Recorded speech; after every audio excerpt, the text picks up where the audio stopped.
Doctor साहब अब बस, अब कीमोथेरेपी नहीं करवानी। ये एक वो लाइन है जो ओपीडी में अक्सर मुझे सुनने को मिलती है। कोई कहेगा कि अब तो रिपोर्ट भी नॉर्मल आ गई है तो मुझे कीमोथेरेपी क्यों करवानी। कोई बोलेगा कि सब अब शरीर में सहने की शक्ति नहीं बची। कोई कहेगा कि सब अब रहने देते हैं, अब तो मैं देसी इलाज से ही काम चलाऊंगा और मेरा कैंसर अब पूरी तरह ठीक हो जाने वाला है। तो दोस्तों, ये वो कुछ सवाल हैं जो मैं रोज ओपीडी में सुनता हूँ और इसकी वजह कई हो सकती है। क्या? क्योंकि कीमोथेरेपी से कमजोरी आ जाती है, कई बार उल्टियां होने लगती हैं, बुखार होने लगता है और फाइनेंशियल बर्डन भी हो ही सकता है, बार बार आना पड़ता है उसके लिए। तो ये सब कारण उसमें साथ में छुपे होते हैं। तो दोस्तों, क्या केवल कीमोथेरेपी रोकने से क्या कैंसर रुकता है या और बढ़ने की संभावना बढ़ जाती है? कहीं ऐसा तो नहीं कि हमको लग रहा होगा कि अधूरा इलाज सफल हो गया है, बस अधूरे इलाज से हमारा काम हो गया, अब हमें जरूरत नहीं है। तो दोस्तों, बने रहिए मेरे साथ। मैं हूं डॉक्टर ताराचंद गुप्ता, जयपुर से सीनियर कंसल्टेंट मेडिकल ऑन्कोलॉजिस्ट। मैं पिछले 15 साल से कैंसर मरीजों का इलाज कर रहा हूं और यकीन मानिए मैं आज आपको इस बहुत ही बड़े पहलू के बारे में बहुत ही डिटेल में बताने वाला हूं। आज हम जानेंगे इस वीडियो में कीमोथेरेपी रोकने के या बीच में ही रोकने के वो 7 सबसे बड़े खतरे जिन्हें हमेशा नजरअंदाज कर दिया जाता है और जिसका खामियाजा बहुत से लोगों को हर साल भुगतना पड़ता है। या ये कहो कि मेरे बिजी ओपीडी में मैं हर बार 1 या 2 पेशेंट्स जरूर देखता हूं हर दिन 2 दिन में जिन्होंने कीमोथेरेपी का छोड़ दिया होता है। स्टार्ट करते हैं काउंटडाउन और लास्ट के जो 2 होंगे, दूसरा और पहला नंबर का, वो बहुत ही इंपॉर्टेंट है। तो इसलिए इस वीडियो को अंत तक देखना ना भूलें। और अगर आपके कोई भी सवाल हैं तो मुझे कमेंट बॉक्स में लिख दीजिए, मैं उन सभी सवालों के पर्सनली जवाब दूं। खतरा नंबर 7, अधूरा इलाज, अधूरा फायदा नहीं, कई बार लगभग कोई फायदा नहीं या नुकसान भी हो सकता है। हमको लगता है इतना ले लिया, इस बार के लिए इतना काफी है, अब वापस ताकत बटोर के आएंगे, टाइम निकाल के आएंगे, अभी तो थोड़ा धंधे का टाइम है, थोड़ा शादी में का टाइम है, घर में काम है, अब बाद में आएंगे। ऐसा नहीं है। जरूरी नहीं कि आपने अधूरा इलाज किया तो अधूरा फायदा आपको मिल गया और आगे उसी से आगे बढ़ेगा। आपको लगता है पहले साइकिल में अच्छा बहुत फर्क पड़ गया, किसी में दूसरे साइकिल में बहुत ज्यादा फर्क पड़ता है, किसी में तीसरे साइकिल में फर्क पड़ता है। आप देख रहे होंगे, जो वीडियो मरीज देखते हैं वो जानते हैं कि कई बार पहले साइकिल में फायदा मना और जब दूसरा साइकिल नंबर आया तब तक वो फायदा वापस होने लग गया, फिर दूसरा साइकिल लगा तो एक फायदा एक लंबे टाइम तक पहुंचने लगा। तो ऐसे ही कैंसर सेल्स का चलता है कि ऐसा नहीं कि केवल 1 2 3 साइकिल ले ली, इसलिए उसको पूरा कोर्स प्लान किया जाता है जिससे कि हम ज्यादा से ज्यादा फायदा उठा सके। और ये प्लान कोई डॉक्टर अपने आप से नहीं करता है, ये रिसर्च के माध्यम से आता है, साइंस के माध्यम से आता है, विज्ञान कहता है, जो रिसर्च कहती है वही हम फॉलो करते हैं। ये ऐसा नहीं कि हमने मनमाने तरीके से इसको प्लान कर लिया है। अब बात करते हैं खतरा नंबर 6। कई बार पेशेंट में कैंसर की दवाई काम करना ही बंद कर देती है। जी हाँ, रेजिस्टेंस डेवलप हो जाता है। जैसे आपने कई बार देखा होगा, डॉक्टर बोलते हैं ना, जब आप फिजिशियन के पास जाते हो, तुमने एंटीबायोटिक का कोर्स अधूरा छोड़ दिया। होता क्या है, बार बार अधूरा छोड़ते हैं तो जब भी कोई इन्फेक्शन होता है तो पहले से ज्यादा ताकतवर होता है, क्योंकि उस बैक्टीरिया ने उस इन्फेक्शन से लड़ना सीख लिया, उस दवाई से लड़ना सीख लिया जो आपने दी थी। तो उसको अब आपको नई दवाई की जरूरत पड़ेगी। और अगर आपने वही कोर्स पूरा किया होता तो बैक्टीरिया वहां से पूरी तरह खत्म हो गया होता, ना कि वहां पे जो है कोई बैक्टीरिया स्थित रह करके और उसको समझ पाता।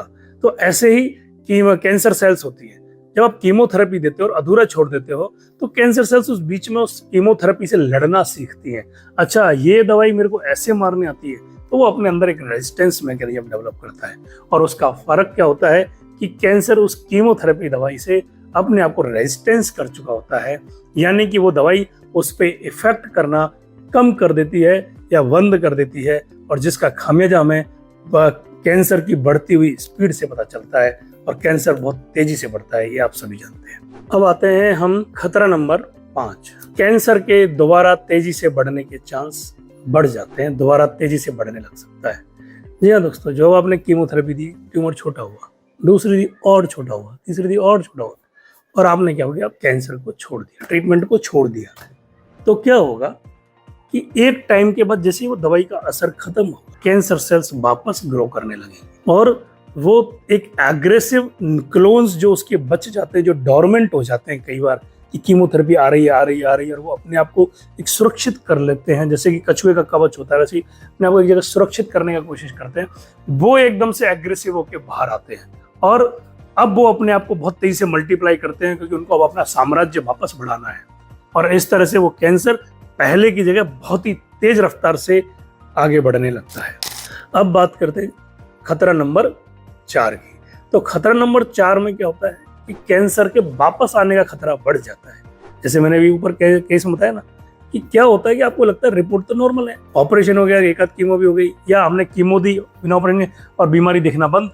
अब उनको तो लगता है कि सब तो वापस आ गया, कि सब अब तो क्यों आएगा, कैंसर है ही नहीं स्कैन में। तो नहीं भाई, ऐसा नहीं होता। कैंसर सेल्स, छोटे छोटे सेल्स बच जाते हैं बॉडी के अंदर, उनको माइक्रोमेटास्टेसिस बोलते हैं, जो विजिबल आंखों से नहीं दिखते, सिटी स्कैन से नहीं दिखते, पैट स्कैन से नहीं दिखते। और वो कई बार ब्लड में आजकल एक एडवांस टेस्ट आने लगे हैं, सर्कुलेटिंग ट्यूमर डीएनए, उससे कई बार डिटेक्ट हो जाते हैं, लेकिन वो भी हर पेशेंट में, क्योंकि अभी उसमें हमारा स्टैंडर्डाइज हो रही है, उसमें चीजें रीच बढ़ रही है तो पता चलेगा। लेकिन वो बच गए। अब हुआ क्या कि आपने ट्रीटमेंट अधूरा छोड़ दिया, तो वो माइक्रोमेटास्टेसिस जिनको खत्म करने के लिए ये पूरा कोर्स प्लान किया गया था कि सब हमको माइक्रोमेटास्टेसिस लेवल तक जाना है, वो वापस में धीरे धीरे धीरे धीरे धीरे धीरे अपने आप को ग्रो कराते हैं, एक्टिव करते हैं और कैंसर वापस आ जाता है। बिना डॉक्टर की सलाह के इलाज रोकना नई समस्याएं पैदा कर सकता है।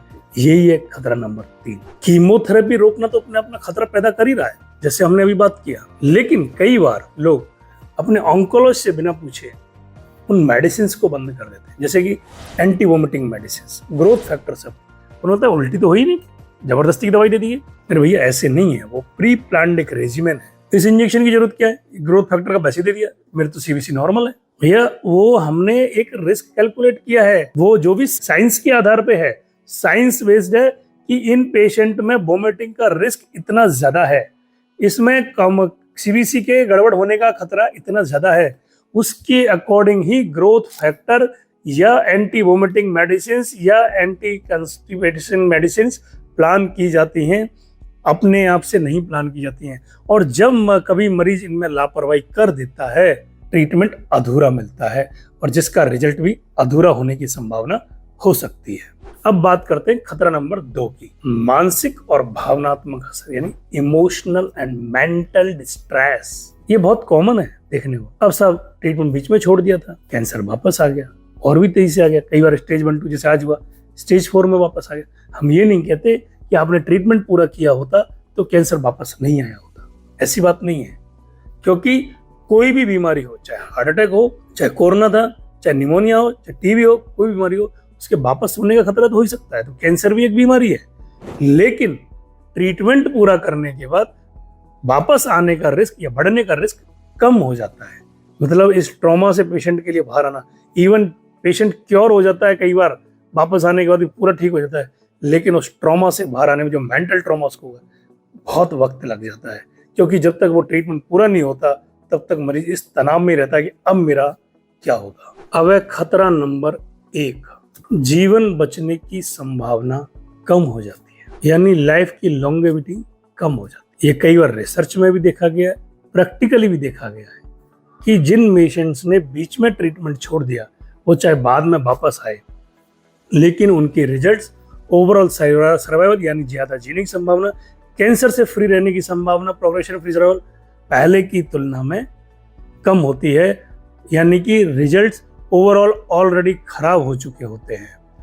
इसलिए आप ये बात विशेषकर ध्यान में रखें कि ये केवल ट्यूमर, दिखने वाला ट्यूमर कम नहीं हो रहा है, साथ में आपकी लाइफ के ईयर्स कम हो रहे हैं अगर आप ट्रीटमेंट को बीच में छोड़ते हैं, जो कि ट्रीटमेंट आपके बेस लाइन पे प्लान कर लिया गया था।